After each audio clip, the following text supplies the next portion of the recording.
প্রাচীন পারস্যের এক ছোট্ট শহরে বাস করত আলী বাবা নামের এক দরিদ্র কাঠুরিয়া। প্রতিদিন সকালে সে জঙ্গলে যেত কাঠ কাটতে, আর সন্ধ্যায় ফিরে আসত সেই কাঠ বিক্রি করে সামান্য কিছু টাকা নিয়ে।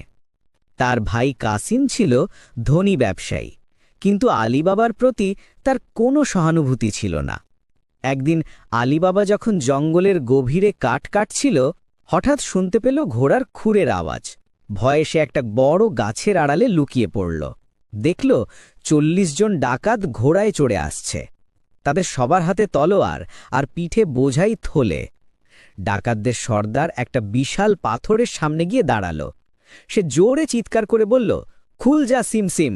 আর সাথে সাথে সেই পাথরটা সরে গেল, আর দেখা গেল একটা গুহার মুখ। আলী বাবার চোখ ছানা বড়া। সব ডাকাত গুহার ভেতর ঢুকে গেল।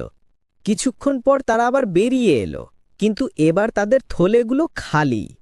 সর্দার আবার বলল, বন্ধ হয়ে যা সিমসিম।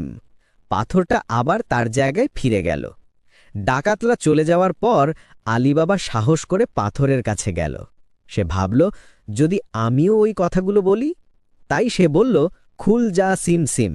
আর অবাক হয়ে দেখল পাথরটা সরে গেল। গুহার ভেতরে ঢুকে আলী বাবা যা দেখল তা ছিল স্বপ্নের মতো।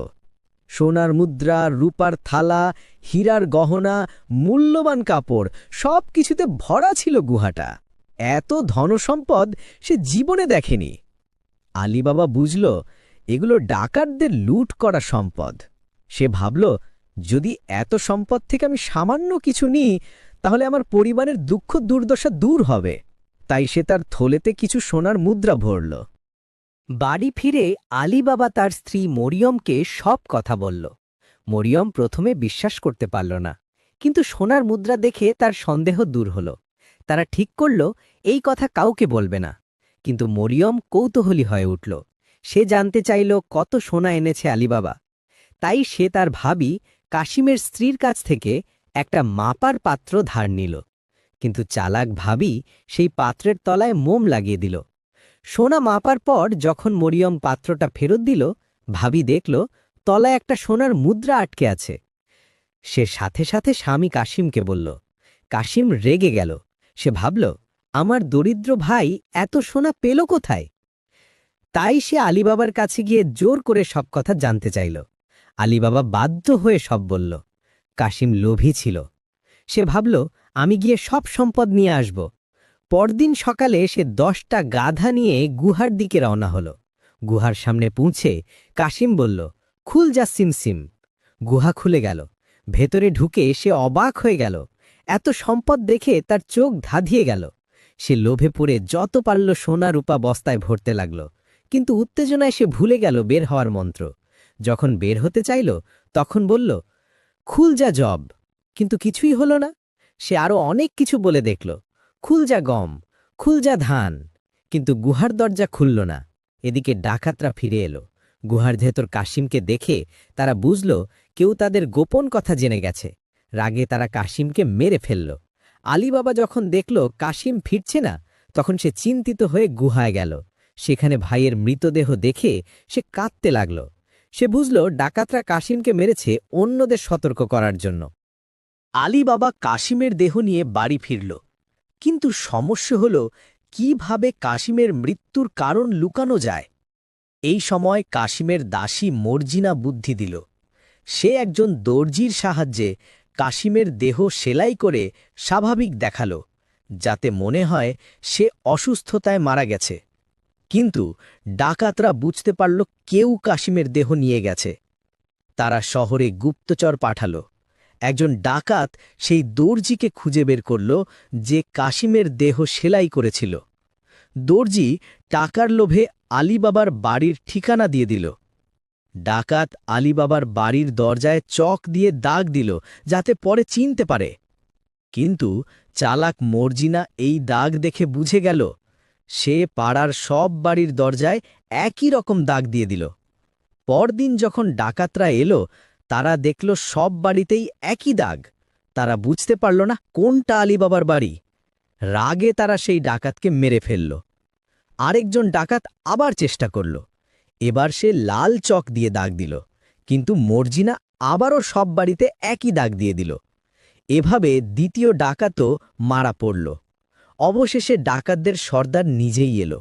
সে বাড়িটা ভালো করে দেখে মনে রাখল। তারপর সে একটা পরিকল্পনা করল। সর্দার তেলের ব্যবসায়ী সেজে আলীবাবার বাড়িতে এলো।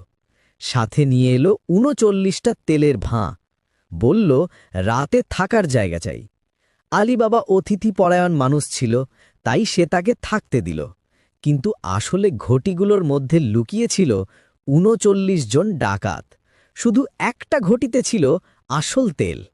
পরিকল্পনা ছিল রাতে সবাই বেরিয়ে আলীবাবাকে মেরে ফেলবে। কিন্তু মর্জিনা রান্নার জন্য তেল লাগবে দেখে একটা ঘটি থেকে তেল নিতে গেল।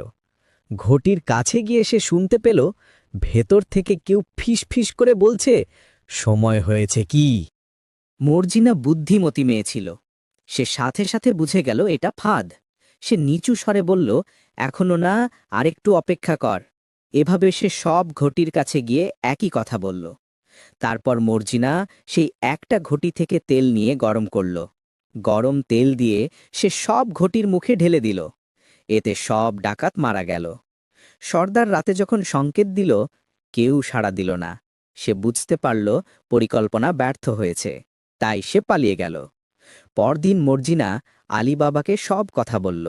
আলীবাবা বুঝল মর্জিনা তার প্রাণ বাঁচিয়েছে। সে মর্জিনাকে মুক্ত করে দিল এবং তার ছেলের সাথে বিয়ে দিল। কিন্তু ডাকাতদের সর্দার হাল ছাড়েনি। সে আবার ফিরে এলো, এবার দোকানদার সেজে। আলীবাবার ছেলের দোকানের পাশেই দোকান খুলল। ধীরে ধীরে সে আলীবাবার পরিবারের সাথে বন্ধুত্ব করল। একদিন সে আলীবাবার বাড়িতে খাওয়ার নিমন্ত্রণ পেল। কিন্তু মর্জিনা তার চোখের দিকে তাকিয়ে বুঝে গেল এ সেই ডাকাতদের সর্দার। খাওয়ার পর যখন নাচের আয়োজন হলো, মর্জিনা নাচতে নাচতে সর্দারের কাছে গিয়ে তার ছুরি দিয়ে তাকে মেরে ফেলল। এভাবে আলীবাবা সব বিপদ থেকে মুক্তি পেল। সে গুহার সব সম্পদ নিয়ে এলো এবং সৎভাবে তা ব্যবহার করল। দরিদ্রদের সাহায্য করল, মসজিদ মাদ্রাসা তৈরি করল। মর্জিনার বুদ্ধি আর সাহসের জন্য তারা সবাই সুখে শান্তিতে বাস করল। আর এভাবেই শেষ হল আলীবাবা আর ৪০ চোরের অবিস্মরণীয় কাহিনী।